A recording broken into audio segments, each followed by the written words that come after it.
मोटापा बीमारियों का घर होता है और उसकी वजह से हमें बहुत सारी प्रॉब्लम्स का सामना भी करना पड़ता है। लेकिन गाइस, मैं आपको आपकी जानकारी के लिए बता दूं कि जो लोग स्लो ईटर्स होते हैं, मतलब जो खाने को धीरे धीरे चबा के इत्मीनान से खाते हैं, उनके मोटे होने की संभावना काफ़ी कम होती है। लेकिन मोटे लोगों के साथ ऐसा नहीं होता है। मोटे लोग, आपने कभी गौर किया हो तो वो बहुत ज़्यादा फास्ट खाते हैं, चबा के नहीं खाते। इस वजह से उनके मोटापे की प्रॉब्लम और ज़्यादा बढ़ते जाती है। इसका मतलब क्या हुआ? इसका मतलब यह है कि अगर आप अपने मोटापे की प्रॉब्लम से परेशान हैं और उसे कम करना चाहते हैं तो आप अपने खाने को इत्मीनान से धीरे धीरे चबा के खाएं। आपने कहावत तो सुनी होगी, 32 बार चबा के खाना, जिससे आपका जो खाना होता है वो अच्छे से क्रश हो जाता है। और ये करने से, इस हैबिट को अपनाने से आप अपने मोटापे को कंट्रोल कर सकते हैं।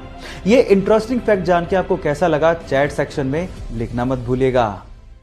गाइस, क्या आपको पता है कि भूटान इको फ्रेंडली कंट्री होने के साथ साथ पूरी ही दुनिया की इकलौती कार्बन नेगेटिव कंट्री भी है। पर सवाल यह है कि आखिर कार्बन नेगेटिव कंट्री होती क्या है?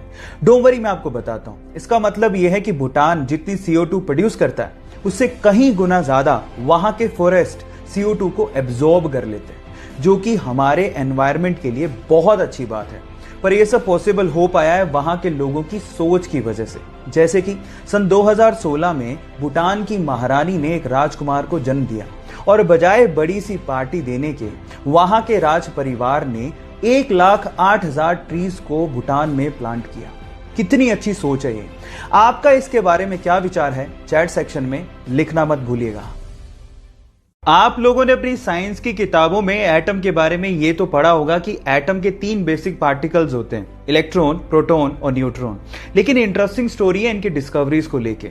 इलेक्ट्रॉन की डिस्कवरी सन 1897 में सर जे थॉमसन ने अपने कैथोड रे ट्यूब एक्सपेरिमेंट से की थी।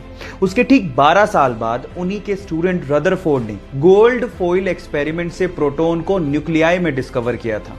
और फिर उसके बाद सन 1932 में रदरफोर्ड के स्टूडेंट जेम्स चैडविक ने न्यूट्रॉन को डिस्कवर किया था। मतलब ये तीनों एक दूसरे के स्टूडेंट थे। और मजे की बात ये थी कि इन तीनों को अपनी डिस्कवरीज के लिए नोबेल प्राइज भी दिया गया था।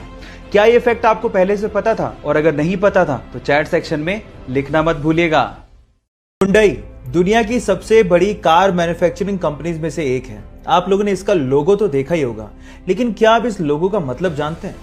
शुरू में तो ये सिर्फ एक लेटर H की तरह दिखता है, जो कि शायद आपके हिसाब से हुंडई को रिप्रेजेंट करता होगा, लेकिन इसका एक हिडन मतलब भी है। उसमें 2 लोग एक दूसरे का हाथ यूं पकड़ के खड़े हैं, जिसमें से एक है कस्टमर और दूसरा है हुंडई का रिप्रेजेंटेटिव। और वहां पर यह बताने की कोशिश की जा रही है कि कस्टमर और हुंडई के बीच में ट्रस्ट और सेटिस्फेक्शन का एक रिलेशनशिप है।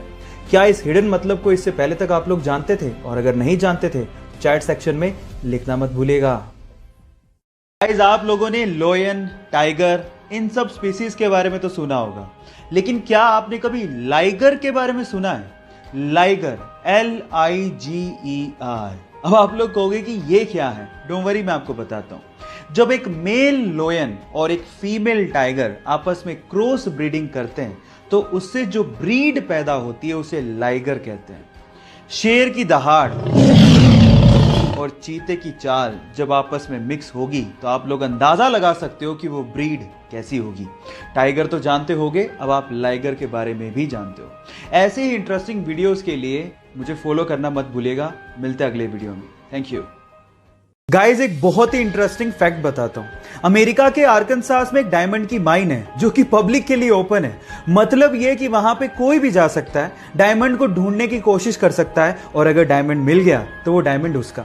इस माइन का नाम है crater of diamond state park, जो कि 911 एकड़ में फैला हुआ है। सुबह 8 बजे खुलता है, लेकिन उसके लिए एक टिकट लगती है लगभग $8 की, यानी कि 570 रुपए के करीब। और वहां पर आपको डायमंड कैसे खोजा जाता है वो भी सिखाया जाता है। यह अकेली इकलौती ऐसी माइन है जो कि पब्लिक के लिए ओपन है। जब 1972 में से खोला गया था, तब से लेके आज तक 30,000 से ज्यादा डायमंड यहां पर लोगों ने खोज निकाले हैं। यह इंटरेस्टिंग फैक्ट आपको जान के कैसा लगा? चैट सेक्शन में लिखना मत भूलिएगा।